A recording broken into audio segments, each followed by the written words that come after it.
복음 9장 25절부터 27절 같이 읽겠습니다. 시작. 예수께서 무리가 달려와 모이는 것을 보시고 그 더러운 귀신을 꾸짖어 이르시되 말 못하고 못 듣는 귀신아 내가 내게 명하노니 그 아이에게서 나오고 다시 들어가지 말라 하시매 귀신이 소리 지르며 아이로 심히 경련을 일으키게 하고 나가니 그 아이가 죽은 것 같이 되어 많은 사람이 말하기를 죽었다 하나 예수께서 그 손을 잡아 일으키시니 이에 일어서니라. 아멘. 할렐루야. 우리는 오늘 본문을 통해서 기도의 능력에 대해서 말씀을 나누고 있어요. 오늘 25절을 통해서 기도의 능력, 다섯 번째 축사에 대한 장면과 명령 기도에 대한 부분을 함께 나누려고 합니다. 드디어 예수님이 아버지가 데리고 온 아들의 축사를 하시려 하자 많은 사람들이 달려와 모였다. 그렇게 말씀하고 있습니다. 아마도 제자들 때문에 실망하고 돌아가던 사람들이나 예수님이 내려오셨다는 소식을 듣고 기대감을 가지고 예수님께로 달려오던 사람들이었을 거다라는 생각이 들어요. 어쨌든 예수님이 축사를 하시려 하자 그곳에 있던 많은 사람들뿐만 아니라 더 많은 사람들이 몰려온 것을 보면 예수님에 대한 사람들의 기대가 얼마나 큰가 하는 것들을 잘 보여주고 있어요. 예수님은 아이 안에 있는 더러운 귀신을 향해 꾸짖어 말씀하시기를 말 못하고 못 듣는 귀신아 내가 내게 명하노니 그 아이에게서 나오고 다시 들어가지 말라 라고 명령하십니다. 우리가 축사를 할 때 중요한 것은 사람 안에 있는 귀신을 쫓아냄에 있어서 그 귀신이 들어있는 사람의 인격을 무시하거나 비난하면 안 된다는 거예요. 그 안에 귀신이 있다 해도 한 사람의 인격은 대단히 소중한 겁니다. 그러므로 축사를 할 때 말을 함부로 하지 않아야 돼요. 그 안에 귀신이 드러나 악을 쓰기도 하고 험한 말을 하기도 합니다. 그렇지만 귀신 들린 사람이 그 과정을 다 듣고 기억한다는 걸 알아야 돼요. 그래서 예수님은 귀신 들린 아이를 꾸짖으신 것이 아니라 그 안에 있는 아이 안에 있는 말 못하고 못 듣는 귀신을 정확하게 지칭하고 그 귀신을 꾸짖으시는 것을 보게 됩니다. 또 여기에서 중요하게 생각해 볼 것이 예수님이 축사를 하실 때 나타난 기도의 형태입니다. 말 못하고 못 듣는 귀신아 내가 내게 명하노니 그 아이에게서 나오고 다시 들어가지 말라. 내가 내게 명하노니 라고 했어요. 내가 내게 명하노니 바로 명령기도 또는 권세기도라고 하는 형태의 기도를 하시는 겁니다. 그래서 오늘은 명령기도라고도 하고 권세기도라고도 하는 이 기도에 대해서 좀 더 자세히 알아보기를 원합니다. 먼저 로마서 13장 1절을 같이 읽겠습니다. 시작. 각 사람은 위에 있는 권세들에게 복종하라. 권세는 하나님으로부터 나지 않음이 없나니 모든 권세는 다 하나님께서 정하신 바라. 아멘. 하나님은 우리에게 권세를 주셨다라고 말씀하고 있어요. 그래서 모든 권세는 다 하나님께서 정하신 것이다 그랬거든요. 그러면 먼저 명령기도가 무엇인지 한번 살펴보기를 원합니다. 명령은 명령권자에게 권세를 위임받은 사람이 그 권세를 이용해서 명령을 하는 거예요. 명령은 명령권자에게 권세를 위임받은 사람이 있어요. 그리고 그 사람이 위임받은 권세를 이용해서 명령하는 거예요. 권세의 뜻을 국어사전에서 보면 권력과 세력 이렇게 돼 있어요. 국어사전에서 권력이 뭐냐라고 검색을 해보면 남을 지배하여 강제로 복종시키는 힘이다 그랬어요. 세력은 남을 누르고 자기 마음대로 행동할 수 있는 힘을 말한다 라고 되어 있어요. 그러므로 명령기도는 하나님이 우리에게 주시는 권세를 가지고 기도를 통해서 명령함으로써 그 권리를 행사하는 것이다 라고 할 수가 있습니다. 그런데 명령기도에서 가장 중요한 요소는 권세입니다. 명령은 명령하는 사람의 말이 중요합니다. 말. 언어, 그 말에 권세가 있다고 느껴지면 그 명령에 복종할 것이고, 그 말에 권세가 없다고 생각하면 그 명령에 복종하지 않을 것이기 때문에 그렇습니다.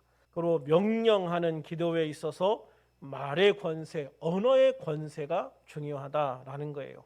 성경의 이 말의 권세와 명령의 관계를 잘 보여주는 사건이 백부장 사건입니다. 마태복음 8장 8절에서 9절에 보면 백부장의 하인이 중풍병이 들지요. 그런데 이 백부장이 예수님께 찾아와서 고쳐달라고 합니다. 예수님께서는 그 하인을 가서 고쳐주시겠다라고 말씀을 해요. 그런데 백부장은 뭐라고 얘기하냐면, 주여, 내 집에 들어오심을 나는 감당하지 못하겠사오니 다만 말씀으로만 하옵소서. 그러면 내 하인이 낫겠사옵나이다. 나도 남의 수하에 있는 사람이요 내 아래에도 군사가 있으니 이더러 가라 하면 가고 저더러 오라 하면 오고 내 정도로 이것을 하라 하면 하나이다 라고 대답을 해요. 예수님은 이 백부장의 믿음을 놀랍게 여기시고 칭찬하시죠. 물론 그 하인은 그 즉시로 나음을 입었습니다.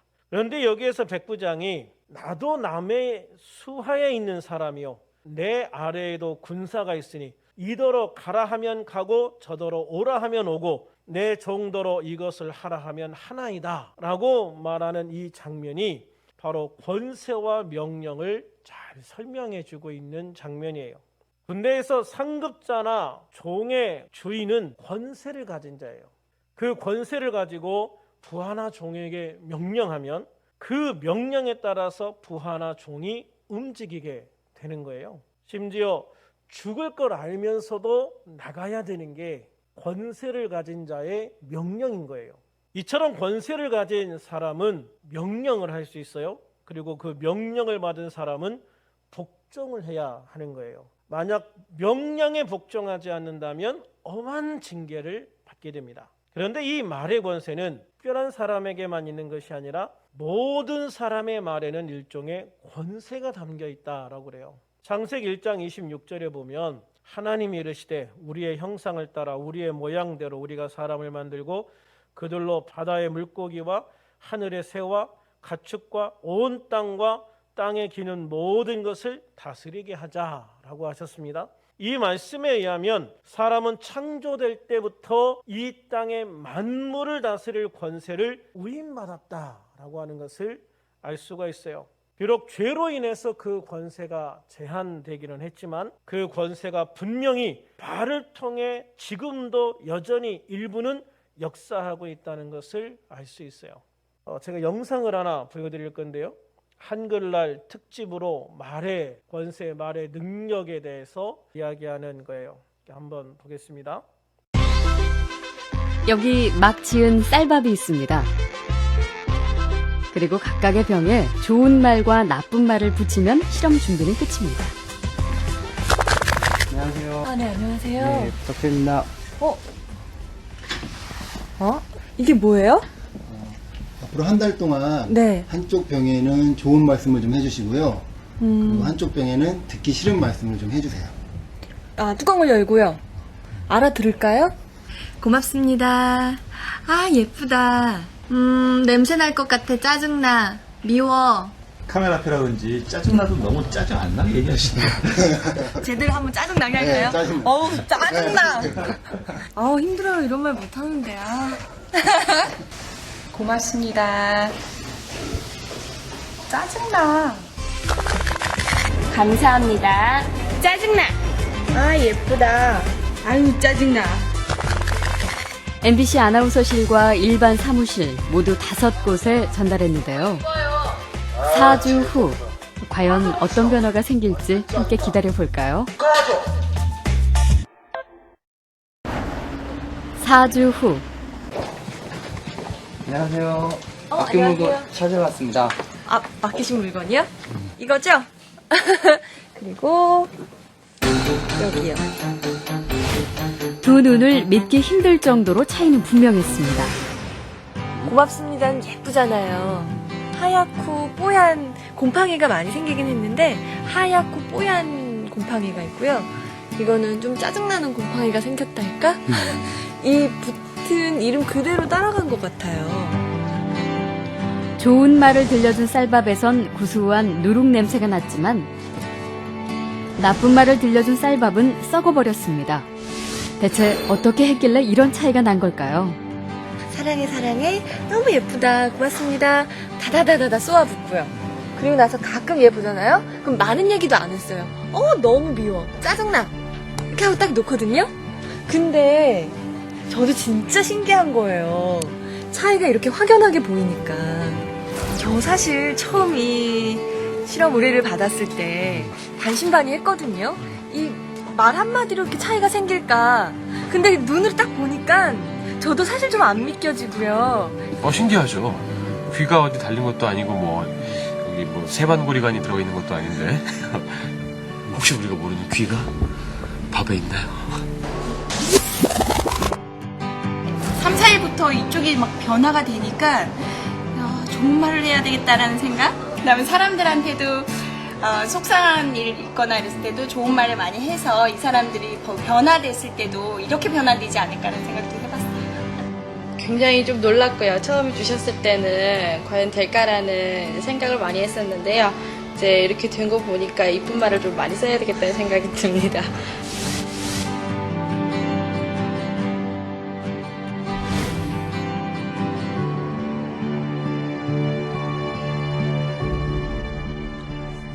밥풀이 한 달 동안 겪은 일을 기록한 사진인데요. 그 결과가 바로 여기 있습니다. 단지 좋은 말과 나쁜 말을 들려줬을 뿐인데 보이시죠? 이렇게 색깔이 확연하게 구분될 정도로 다르게 변해버렸습니다.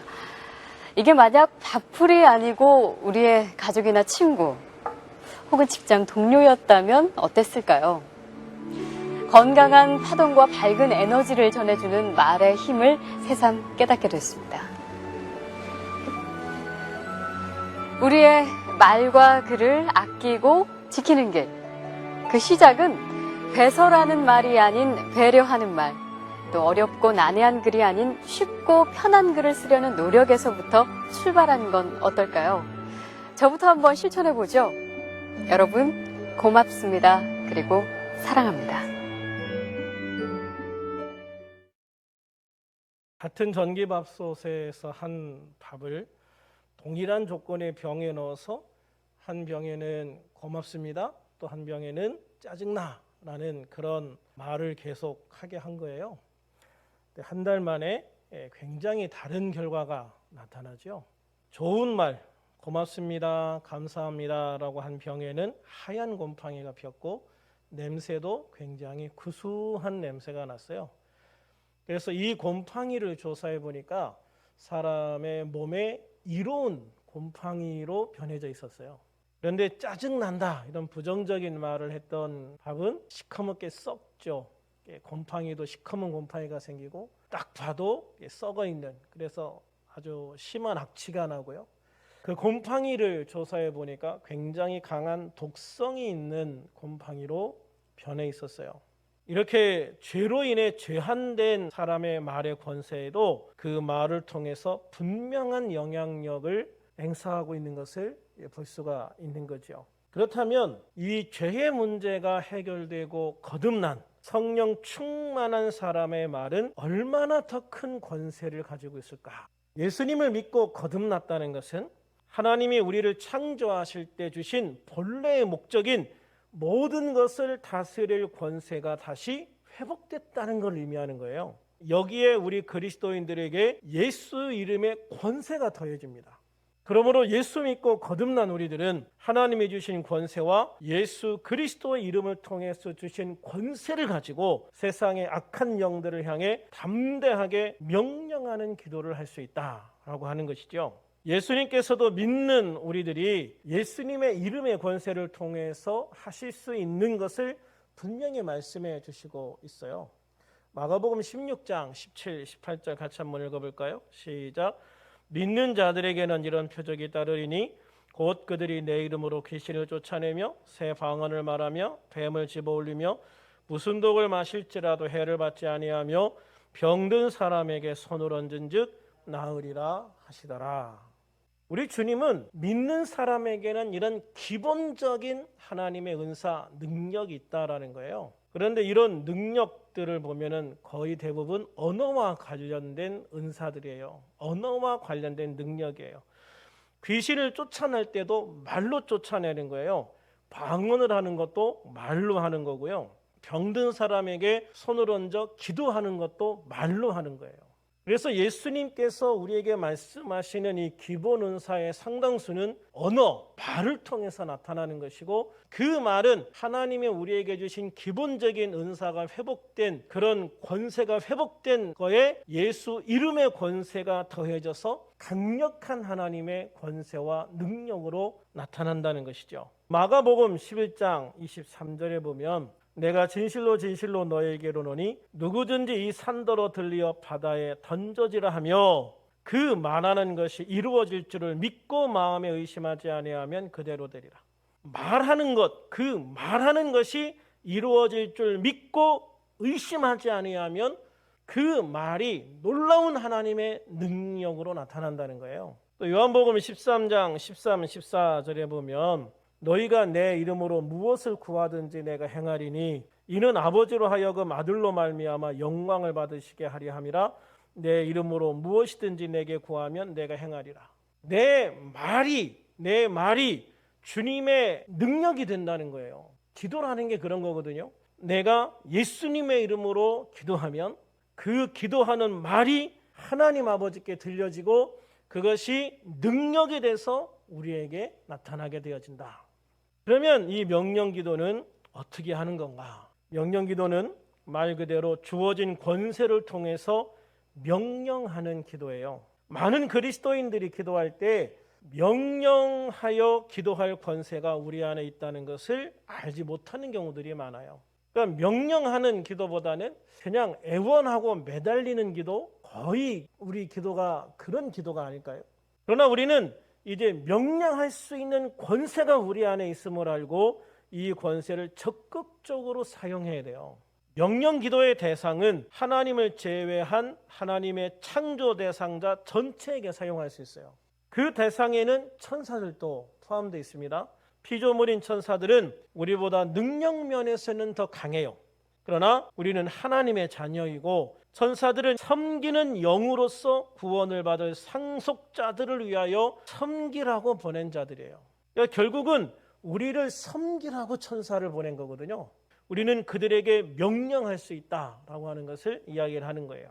그러므로 타락한 천사인 사단과 그 무리들도 우리가 명령할 수 있는 대상에 포함되는 거예요. 그리고 자연이나 환경, 질병 등 수많은 대상을 향해서 우리는 명령하면서 기도할 수 있어요. 왜냐하면 하나님이 창조하신 그 모든 것들이 하나님의 권세 아래 있고 우리는 그 하나님의 권세와 예수 그리스도 이름의 권세로 그들에게 명령함으로 하나님의 놀라운 권세를 사용할 수 있기 때문이죠. 어떤 식으로 명령하는 기도를 하는가? 예를 들면 나사렛 예수 그리스도의 이름으로 더럽고 악한 영을 꾸짖고 명령한다. 너는 내 자신을 드러내고 그 몸에서 떠나갈지어다. 또는 나사렛 예수 그리스도로 명령한다. 이 몸 안에 있는 모든 질병은 지금 당장 떠나갈지어다. 같은 형태로 기도할 수 있어요. 우리가 하나님 앞에 달라고 간구하는, 어떻게 보면 이제 애원하는 기도도 할 수 있지만 그게 이제 하나님 앞에 하는 거고, 그런데 우리 안에서 또 우리 환경 속에서 나를 방해하고 나를 병들게 하고 내게 문제를 만드는 많은 대상들은 하나님이 아니라 결국은 악한 영인 경우들이 많거든요. 그럼 우리가 하나님께 이 악한 영들을 물리쳐 달라고 막 애원하는 것보다 이미 하나님께서 나에게 주신 권세를 가지고 이 악한 영들에게 명령을 하는 게 훨씬 빠르다는 거예요. 그리고 주님은 우리가 그렇게 하기를 원하는 거죠. 왜 그러냐면 우리는 하나님의 자녀이기 때문에 그래요. 우리는 하나님의 백성이고 하나님의 자녀잖아요. 우리가 하나님의 백성이라고 했을 때 하나님은 우리가 죄로 인해서 죄한되어진 권세를 회복시켜줬다는 걸 의미해요. 우리가 하나님의 자녀라고 하는 것은 그 기본 권세 위에 하나님의 백성의 권세 위에 자녀로서의 권세를 더하는 거예요. 그게 예수 그리스도 이름의 권세예요. 그래서 우리가 이런 강력한 권세를 가지고 있는데 이 권세를 못 쓰니까요. 안 쓰니까요. 못 쓰는 게 아니라 안 쓰니까요. 그게 문제가 되는 거예요. 나에게 주어진 모든 무기는 가만 놔두고 옆에 있는 사람에게 우리 좀 도와달라고 이야기하는 거하고 똑같은 상황이 되는 거예요. 그러면 그 옆에 있는 사람은 뭐라고 그러겠어요? 야, 너한테 총도 있고 기관총도 있고 대포도 있고 미사일도 있는데 그거 써. 왜 그거 안 쓰고 자꾸 나한테 해달라고 그래? 나한테 있는 거 너한테도 다 있잖아? 그러면 너는 네가 가지고 있는 거를 쓰면 돼 라는 거죠. 그게 권세기도 명령기도거든요. 우리 하나님은 실제로 우리에게 정말 놀라운 권세를 주신 거예요. 정말 엄청난 권세를 주신 거거든요. 그런데 그 권세를 안 쓴단 말이에요. 예수 믿는 사람들이 그 권세를 안 써요. 그리고 그냥 하나님 앞에만 달라고 매달리기만 한단 말이죠. 하나님이 얼마나 답답하시겠어요. 이미 다 주었는데 준 것도 못 쓰고 맨날 다시 해달라고 그러니까. 그러므로 우리들은 주님이 주신 권세, 이 권세를 사용할 줄 아는 그런 기도자가 되기를 주님의 이름으로 축원합니다. 그래서 우리들은 예수님께서 귀신 들린 아이 안에 있는 귀신에게 명령하여 떠나라 라고 명령하신 것처럼 우리도 귀신 또는 육체적인 질병 또는 환경의 문제 등을 대상으로 명령하는 기도를 할 수 있어야 돼요. 이런 명령하는 기도를 하려면 어떻게 해야 돼요? 먼저 주님께서 내게 이 모든 권세를 주셨다는 믿음이 확실해야죠. 믿음이 확실해야 돼요. 믿음도 없이 사용하면 오히려 잘못 사용하고 그 권세가 효과가 없을 수 있죠. 그런데 우리가 주님이 나에게 주신 그 권세에 대한 확신을 가지고 믿음으로 나가면요, 그 권세는 어떤 무기보다 강력한 무기로 우리를 위해서 일을 하는 거예요. 주님은 우리에게 그 모든 권세를 주신 것을 믿으시기를 바랍니다. 이 권세는 사단과 질병과 자연과 환경까지도요 다 물리치고 치유하며 회복시킬 수 있는 놀라운 권세예요. 이 권세는 하늘과 땅의 모든 권세고요. 하늘에 있는 자들과 땅에 있는 자들과 땅 아래에 있는 자들로 모든 무릎을 예수의 이름에 꿇게 하시는 권세예요. 할렐루야. 그러므로 이제 우리는 주님이 주신 이 권세를 주님으로부터 위임받은 자로서 우리 안과 또 우리 주변에 역사하는 모든 악한 영들에 대하여 꾸짖어 명령하고 질병과 문제와 환경에까지 담대하게 명령하는 기도를 함으로 인해서 주님의 권세를 행사하는 복된 성도, 하나님의 자녀, 왕과 같은 제사장의 삶을 사는 우리들이 되기를 주님의 이름으로 축원합니다. 그래서 오늘도 기도할 때 악한 영들을 향해서 명령하시고 내 안에 있는 질병을 향해서 떠나가라고 명령하고 또 내 안에 있는 환경적인 문제, 어떤 문제든지 그 문제들을 향하여 예수 이름으로 떠나가라고 명령하고 우리 주님의 은혜를 회복할 수 있는 우리들이 되기를 주님의 이름으로 축원합니다.